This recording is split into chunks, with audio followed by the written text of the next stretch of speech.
Tor es un proyecto orientado principalmente al anonimato en internet. El proyecto se basa tanto en una darknet, que es la red Tor, y un navegador, que es Tor Browser, el cual permite acceder a los recursos alojados en dicha darknet. Aquí todo está conectado, hijo. Y lo que vas a ver hoy es un tutorial completo para que sepas todo sobre el navegador Tor. Ten en cuenta que es una recopilación de clases del curso Ciberseguridad y Privacidad 303, donde en este curso indagamos más sobre la Deep Web, Dark Web y otros temas relacionados con el anonimato. Este curso te lo voy a dejar en la descripción, por si quieres indagar más. Pero ¿sabes lo que también va a estar en la descripción? El patrocinador de este video. ¡Claro que yeah! ¿Tienes una marca de agua molesta como yo cuando hago los cursos en un Windows? Para tomar los apuntes de los cursos de Hixec, ¿aún usas el WordPad? ¿La que te gusta no te hace caso? Don't worry. Para las dos primeras tenemos la solución. Y esta empieza por Case y termina en Fan. O sea, CaseFan. CaseFan es el mayor marketplace de licencias que vas a encontrar en internet. ¿Y dónde vas a encontrar licencias a un precio tan exageradamente bajo que te va a doler hasta la espalda de agacharte para ver lo pequeño que es el precio? Y encima, las licencias, a diferencia del Windows pirateado que tienes, son completamente legales, oficiales y demás palabras que terminan en ales. Pero ahora, vamos a darle solución a los problemas que comentamos antes. Ya sabéis que un Windows sin activar es tan seguro como las calles de Caracas, o sea nada. Por lo que para activarlo de forma legal tienes dos opciones. Puedes irte a la web de Microsoft y pagar 10 sueldos de LATAM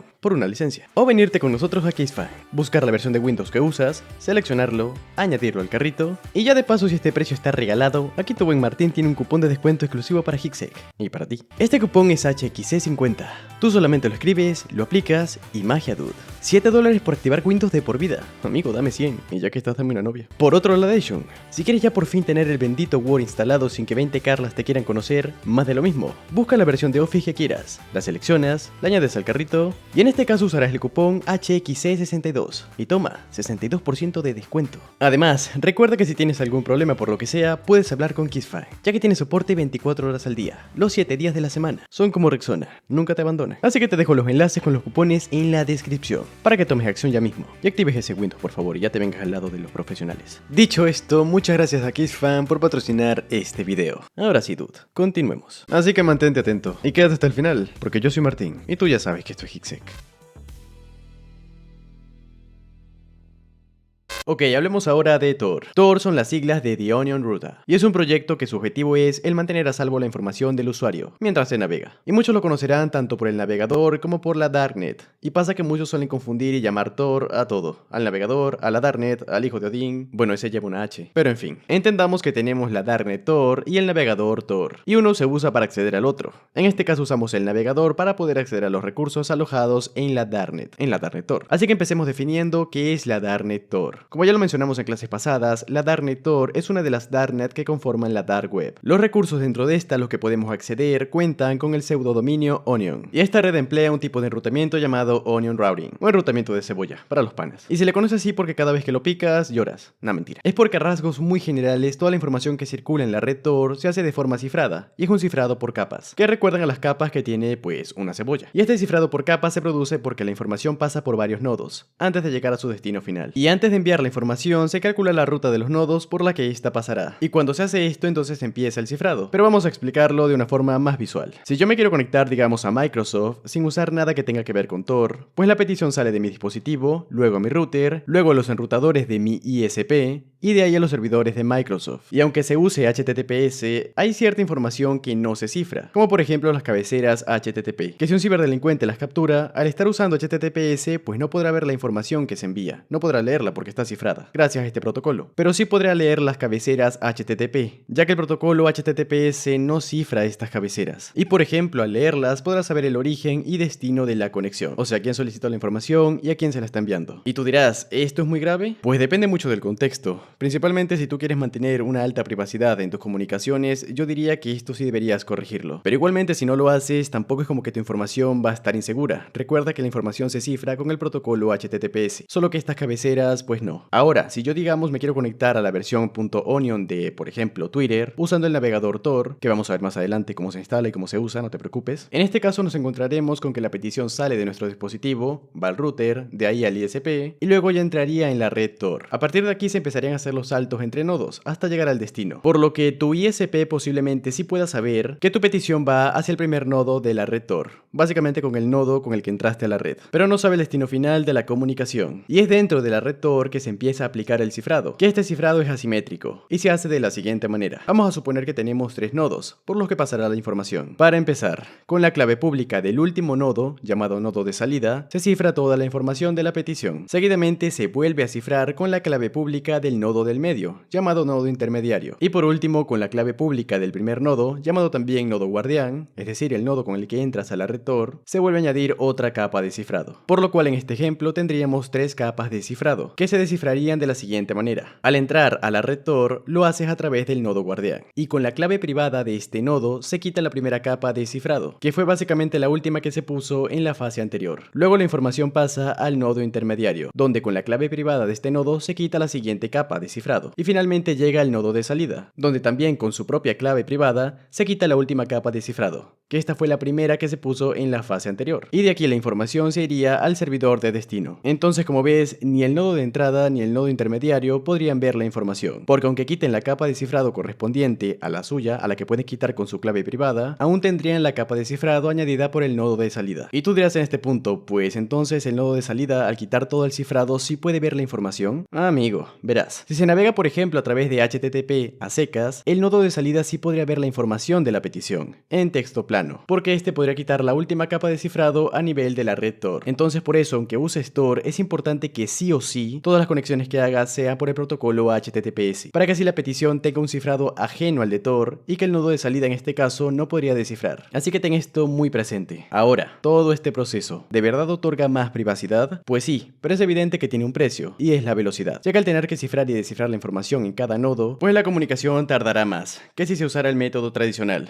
A recomendación personal te diría que solo uses Tor para navegar en la red Tor, y no para consumir recursos de la Surface Web. Es decir, a mi opinión, solamente deberías usar Tor para acceder a recursos .onion, que son los recursos alojados dentro de la red Tor. De estos recursos hablaremos más adelante. Y esto te lo digo porque al navegar dentro de estos recursos, estás dentro de la red Tor, y no hay que pasar por ningún nodo de salida. Y por ende no hay nadie que pueda estar mirando tu información al final de desencriptar la última capa, que lo hace el nodo de salida, como comentamos antes. Y además también recuerda que todos los recursos de la Darknet Tor no tienen por qué ser maliciosos, ya que existen sitios como por ejemplo Twitter, Facebook o el propio New York Times que tienen su versión .onion, y evidentemente son las versiones oficiales de estos sitios, pero exclusivas para la red Tor. Ahora, el navegador Tor. Este navegador está basado en Firefox, y como comentamos anteriormente, nos permite acceder a la red Tor y a sus recursos, que suelen tener la extensión .onion, como comentamos antes también. Que recordemos que este es el pseudodominio propio de los recursos alojados en esta Darknet, y que requerimos de este navegador para poder visualizar estos recursos, porque por ejemplo si intentamos acceder a alguno de estos recursos con digamos Firefox, Brave o Google Chrome, directamente no podríamos acceder. Y las formas para acceder a estos recursos usando el navegador Tor son o bien introduciendo manualmente la URL del recurso al que queremos acceder, o accediendo desde un buscador. Y sí, un buscador. Como mencionamos antes, todos los recursos dentro de la Deep y la Dark Web no están indexados en los buscadores comunes como Google, Yahoo, Bing y demás. Pero sí existen buscadores que nos permiten visualizar en sus resultados de búsqueda recursos dentro de la Deep Web. Tal es el caso de por ejemplo Torch, Torlinks o el mismo DuckDuckGo, que este último además de a nivel usuario ser usado como un buscador que ofrece más privacidad, a nivel de la Deep Web y la Dark Web también nos sirve como un buscador ya que indexa este tipo de recursos. Pero para esto no te servirá el DuckDuckGo convencional, sino que deberías acceder a su versión .onion, ya que recordemos, como vimos hace un momento, que muchos sitios de la Surface Web tienen su versión para Tor, su versión .onion. Además que una característica muy interesante del navegador Tor es que nos deja configurar nuestro circuito, que es básicamente la ruta que seguirán las peticiones, lo que comentamos antes en el ejemplo. Cosa que por ejemplo integraciones de Tor en otros navegadores no tienen. Digamos la integración de Tor en Brave, que de hecho de esto sacamos un video en YouTube, hablando un poco más a fondo de este tipo de integraciones. Y pasa que por ejemplo en este tipo de integración, concretamente la de Brave, no nos permite configurar el circuito, o sea estamos navegando a través de los nodos de Tor, pero no sabemos muy bien de cuáles. Así que en esos casos yo diría que si quieres usar Tor, usa el navegador Tor directamente, y que si vas a entrar a la red Tor, a mi opinión personal, deberías hacerlo solo para acceder a recursos de la red Tor, y no usar Tor como una especie de VPN gratuita, para cambiar tu dirección IP, porque te digo y te lo repito, Tor no es una VPN, y nada en esta vida es gratis, no hay nada a cambio de nada, por lo cual, por favor, no uses Tor como una VPN. Si quieres una VPN, pues compras una VPN, de calidad y de confianza, porque aquí lo importante es que protejas tu información, así que ten en cuenta eso. Y así que dicho esto, vamos a darle a la siguiente clase. Muy bien, veamos ahora la instalación del navegador Tor. Como comentamos, este navegador está hecho para acceder a la red Tor, no para ser usado como un navegador del día a día. Para esos casos, veremos en futuras clases navegadores útiles para este propósito, de cara a poder usarlos en el día a día y que estén hechos para mejorar la seguridad y la privacidad del usuario. Pero en esta clase nos vamos a centrar en instalar Tor. Para ello voy a usar una máquina virtual de Windows 10, para que así veas cómo es la instalación de este navegador desde Windows. Luego lo haremos en Linux, así que don't worry. Ahora en Windows, solamente vamos al sitio oficial del proyecto Tor, damos en descargar y seleccionamos Windows. En este caso, a través del User Agent, nos va a descargar la versión compatible con nuestra arquitectura. En mi caso, 64 bits. Pero si tú quieres revisar todas las versiones existentes, solamente le das clic aquí y las revisas. Una vez descargado, lo ejecutamos. Le damos a instalar y esperamos a que se instale. Una vez instalado, desmarcamos esta casilla, porque no me interesa que se añada al menú, y lo ejecutamos. Y por aquí puedes ver que ya se nos inició el navegador Tor. Como ves, la instalación fue realmente muy fácil de hacer. Ahora vamos a ver cómo es la instalación en distribuciones de GNU Linux. Y luego de esto ya veremos cómo es que se usa este navegador. Así que dicho esto, vamos a darle a la siguiente clase. Muy bien, si en tu caso usas alguna distribución de GNU Linux, vamos a ver ahora cómo es la instalación del navegador Tor en tu caso. Para ello voy a usar una máquina virtual, otra vez, pero en este caso con el sistema Ubuntu, que es una distro de GNU Linux bastante usada. Y realmente te digo, existen varias formas de instalar Tor en distribuciones de GNU Linux, pero la que veremos a continuación es la más fácil de hacer, a mi opinión. Y como esta serie de cursos está orientada a personas que no necesariamente tienen que tener un perfil técnico, tampoco quiero ponerte a ejecutar comandos que a lo mejor te van a estresar y no vas a saber qué estás haciendo, porque copiar y pegar no es aprender. Así que bueno, vamos a empezar con la instalación. Para esto tenemos que descargar los ficheros, por lo cual vamos a irnos al sitio oficial de Tor, nos vamos a descargar y seleccionamos Linux. En este caso nos descargará un fichero comprimido, con la extensión tar.xz. Una vez descargado, abrimos el emulador de terminal que tengamos en el sistema operativo. Con el comando cd, que es un comando para movernos entre directorios, cd significa change directory, o sea cambiar de directorio, para los pibes, nos movemos a descargas. Ahora, con el comando ls, que es un acrónimo de lista en español, añadiendo la bandera "-l", vamos a conseguir ver el contenido del directorio donde estamos, y este contenido verlo en forma de lista, como tal, gracias a la bandera que añadimos, "-l". Fíjate que aquí está el fichero.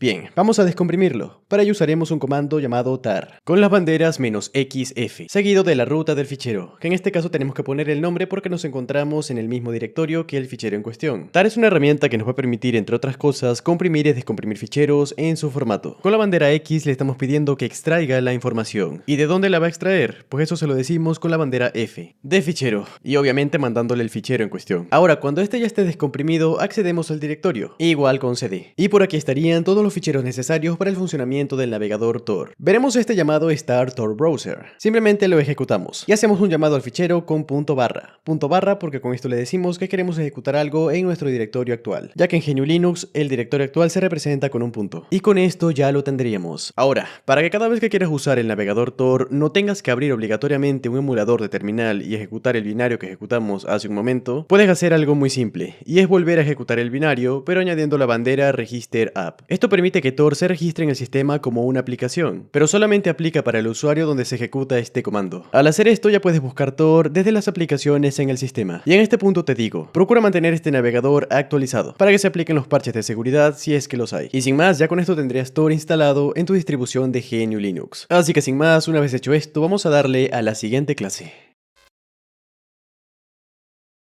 Bueno, vamos a ver ahora lo que es el uso del navegador Tor. En este caso lo estoy usando en una máquina virtual con Windows 10. Realmente el sistema operativo que uses, ya sea Windows o alguna distribución de GNU Linux, es un poco indiferente en este caso. Lo importante que sí me interesa es que lo virtualices, ya que por ejemplo en cualquier caso de algún incidente de seguridad, que posiblemente no pase porque sé que eres inteligente y vamos a usar Tor para lo que es, para proteger nuestra información, pero de igual forma por cualquier cosa simplemente nos venimos aquí, apagamos la máquina y después la eliminamos, así que sin problema. Ahora vamos a conectarnos a la red Tor. En este caso, cuando abrimos Tor nos muestra este mensaje de que debemos conectarnos a la red Tor. Puedes marcar esta casilla para que se conecte automáticamente, o si la dejas desmarcada, ten en cuenta que este mensaje te lo va a poner cada vez que accedas al navegador. Vamos a darle a conectar y en este punto ya estamos dentro del navegador Tor, y todas las conexiones que hagamos a partir de ahora a través de este navegador van a pasar sí o sí por algún circuito de Tor. Si te fijas, en este caso el navegador me ha dicho que se ha actualizado, y eso es importante ya que el navegador como tal cuenta con actualizaciones automáticas, pero de igual forma te diría que es bastante bueno estar al pendiente de las actualizaciones, más si va a ser un navegador que vas a mantener instalado en el sistema operativo. Ahora comentemos un poco sobre la interfaz. Si te fijas, esta interfaz pues es muy similar a la de Firefox, ya que básicamente Tor deriva de Firefox, pero tenemos otras opciones que no tenemos en Firefox. Por ejemplo, si yo busco aquí en DuckDuckGo y busco digamos la página de Microsoft y le doy un Enter, fíjate que en este caso me está haciendo la búsqueda en el DuckDuckGo tradicional, en el .com, pero con una diferencia, que en este caso si nos venimos aquí al candadito,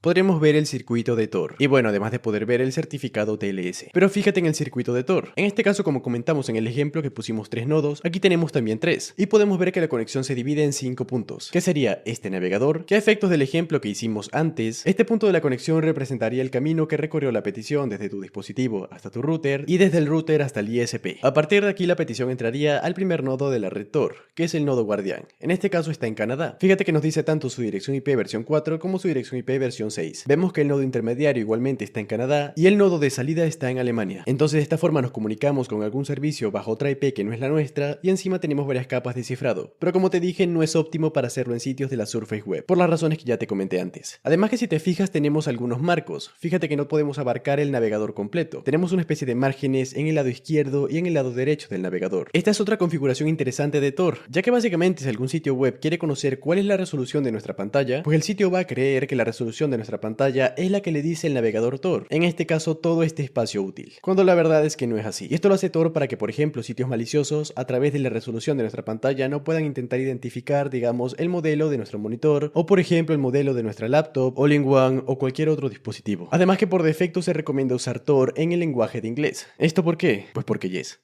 Porque básicamente es otra medida de privacidad, al tú proporcionar datos tuyos que en teoría no son realmente así, ya que por ejemplo algunos sitios web pueden hacerse un perfil del usuario que lo está visitando cuando realmente ese perfil no tiene nada que ver con el usuario real. Esto lo vimos por ejemplo en el primer curso, cuando cambiábamos de user agent, con la extensión que vimos en ese momento. Y te digo, todas estas prácticas no se hacen con motivos maliciosos, se hacen con motivos de mejorar mucho más nuestra privacidad en internet, que a final de cuentas es lo que busca el navegador Tor. Ahora, otro punto interesante del circuito de Tor es que si yo por ejemplo abro otra ventana y digamos que yo aquí accedo a la versión de Facebook para Tor, es decir, Facebook pero .onion, que en este caso esta sería su URL. Una URL que parece escrita por un médico, o sea, ahí dice paracetamol cada 8 horas, a la cual si yo accedo dándole un enter, fíjate que en este caso va a tardar bastante más que la búsqueda de Microsoft, porque en este caso estamos accediendo a recursos dentro de la Darknet Tor, y este tipo de conexiones se hacen mucho más lentas, aunque en general las conexiones a través del navegador Tor van a ser exageradamente más lentas que cualquier otro navegador, por lo que explicamos en clases pasadas. Ahora, aquí ya accedimos a Facebook, pero la versión para Tor. Si yo por ejemplo vengo aquí y quiero ver el circuito de Tor, fíjate que en este caso tenemos otro circuito diferente. Ahora nuestros 3 nodos son de Alemania, cuando el circuito de DuckDuckGo, en este caso era Canadá, Canadá, Alemania. ¿Por qué pasa esto? Básicamente porque Tor en cada ventana que abrimos genera un nuevo circuito, por lo cual en este momento si yo abro otra ventana y vuelvo a acceder a Facebook, se va a generar otro circuito nuevo, por lo cual el circuito que tengamos en la red Tor en cada ventana va a cambiar. De hecho, el circuito de Tor cada 10 minutos va a cambiar, así que ten eso en cuenta, por lo que esto sí nos va a dar bastante privacidad. Ahora, yo por ejemplo puedo generar un nuevo circuito. Fíjate que en este caso tengo un botón que me dice nuevo circuito para este sitio. Si lo genero, se vuelve a cargar la página y se genera otro circuito. Si lo vuelvo a hacer, fíjate que en este caso se vuelve a cargar la página y se genera otro circuito. Pero ten en cuenta que en cada ventana al hacer esta configuración no va a cambiar el nodo guardián. Lo que va a cambiar es el nodo intermediario y el nodo de salida. De hecho nos los pone aquí, que el nodo guardián no va a cambiar. El nodo guardián solamente cambiaría si empezamos una nueva conexión con el navegador Tor. Además también puedes estar viendo que tenemos por aquí en el circuito de Tor otros puntos de la conexión que se catalogan como relay. ¿Qué significa esto? Bueno, básicamente esto solamente pasa cuando accedemos a un recurso dentro de la red Tor, porque básicamente digamos que los 3 primeros nodos son nuestros y los 3 últimos nodos son elegidos por el servicio que vamos a consultar. Para que lo entendamos de una forma más simple, digamos que nosotros cuando accedemos a un recurso de la red Tor pasamos por los nodos de nuestro circuito y llegamos a un lugar llamado punto de encuentro, donde en la comunicación se le dice, en este caso al nodo donde se encuentra el servidor de Facebook, oye compa, mira, quiero acceder hasta ahí. Entonces en este caso el servidor de Facebook va a seleccionar 3 nodos aleatorios de la red Tor, por los cuales va a enviar la petición y se va a encontrar con nuestra petición en el punto de encuentro. Por eso en este caso nos sale que tenemos 3 repetidores, pero no nos muestra ni su ubicación ni la dirección IP. Básicamente porque estos repetidores corresponden al servicio que vamos a visitar. Digamos que entre comillas podemos hacer la parábola de que este sería el circuito del servicio al que vamos a visitar, que únicamente ha usado este circuito para encontrarse con nuestra petición y darnos respuesta. Ahora, por ejemplo, si nosotros quisiéramos acceder a este recurso dentro de la red Tor, es decir, a un punto onion,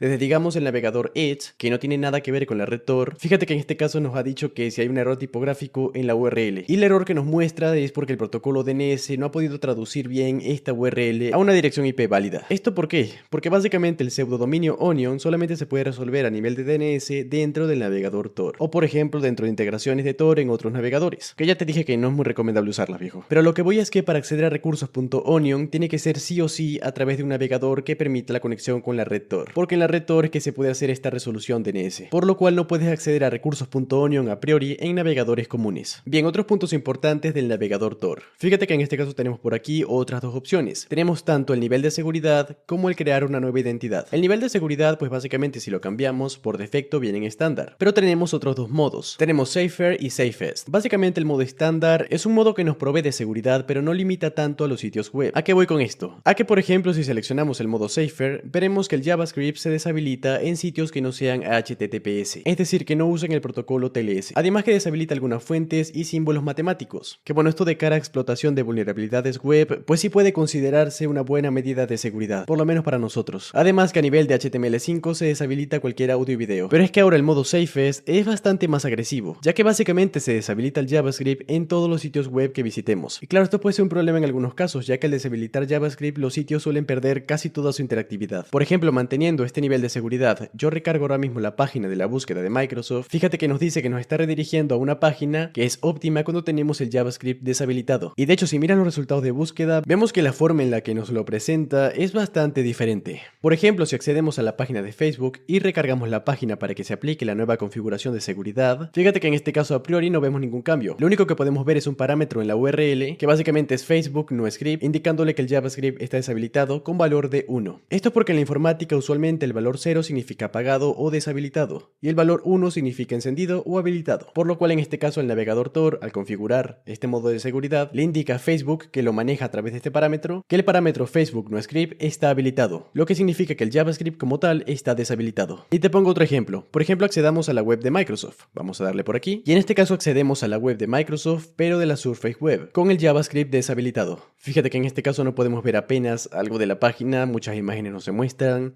y podemos ver que la página se ve bastante pobre porque no tenemos el JavaScript habilitado. Ahora, ¿qué pasa si yo, por ejemplo, vengo aquí, le doy estándar? Es decir, el JavaScript ahora mismo está habilitado, vuelvo a Microsoft y recargo la página. Fíjate que en este caso mantenemos el circuito aunque recarguemos la página, y ya por aquí sí nos muestra la página como debe ser, porque se está ejecutando el código JavaScript. Te digo que, por ejemplo, en estos sitios no va a haber problema con que lo tengas habilitado, porque son sitios legítimos donde en teoría no va a haber código malicioso. Pero, por ejemplo, ciberdelincuentes pueden usar código JavaScript para obtener más información tuya cuando visites su sitio. O por ejemplo, llegar incluso a tu dirección IP real, aunque pases por los nodos de Tor. Entonces es muy importante que uses Tor como tal para proteger tu información y no para acceder a sitios ilegítimos, porque realmente no es el objetivo de esto. Ahora, siguiendo con las características que tenemos de este navegador, podemos ver que tenemos esta de aquí, que se llama nueva identidad, y básicamente consiste en generar una nueva identidad en el navegador Tor. Si yo le doy un clic, me va a decir que va a cerrar todas las ventanas y que se va a reiniciar el navegador Tor. Si yo le doy a reiniciar Tor Browser, fíjate que en este caso me cierra absolutamente todo y se vuelve a abrir el navegador. Por lo cual básicamente se trata de eso, de un reinicio del navegador, pero cerrando y eliminando toda la información que hayamos generado durante nuestra navegación. Así que es una característica interesante.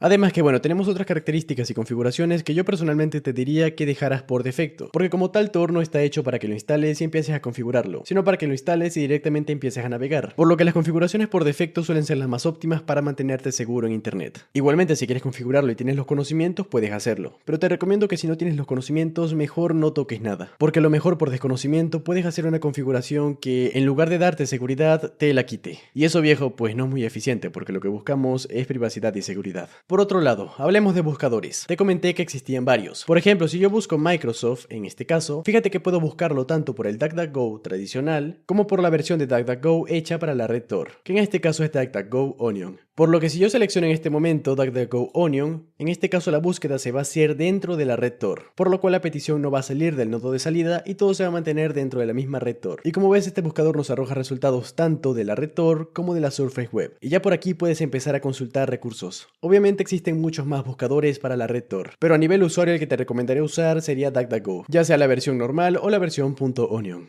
Y bueno, dicho esto, ya finalizamos esta clase. Y sí, sé que muchas personas a lo mejor estaban esperando que entráramos a sitios ocultos para descubrir los secretos de la humanidad y bueno, en fin. Para empezar, eso no es así, viejo. Lo que puedes ver en películas y en series no tiene nada que ver con la ciberseguridad de la vida real. Como te dije, dentro de la Darknet Tor y dentro de otras Darknets sí puede llegar a haber contenido que es ilegítimo. Pero afortunadamente organizaciones como el Interpol, Europol, el FBI, la CIA y demás, a lo largo de la historia han cerrado muchísimos de estos sitios web. Y lo seguirán haciendo. Y eso está genial. Porque la intención de este curso, como ya te dije, es brindarte herramientas para que puedas mejorar tu privacidad en internet. No para que vayas a consultar servicios ilegítimos, porque de eso no se trata. La gente que incumple la ley tarde o temprano va a tener que pagar. Y nosotros aquí estamos para seguir la ley y sobre todo actuar con ética. Porque al final de cuentas es lo importante. Así que una vez dicho esto, vamos a darle a la siguiente clase.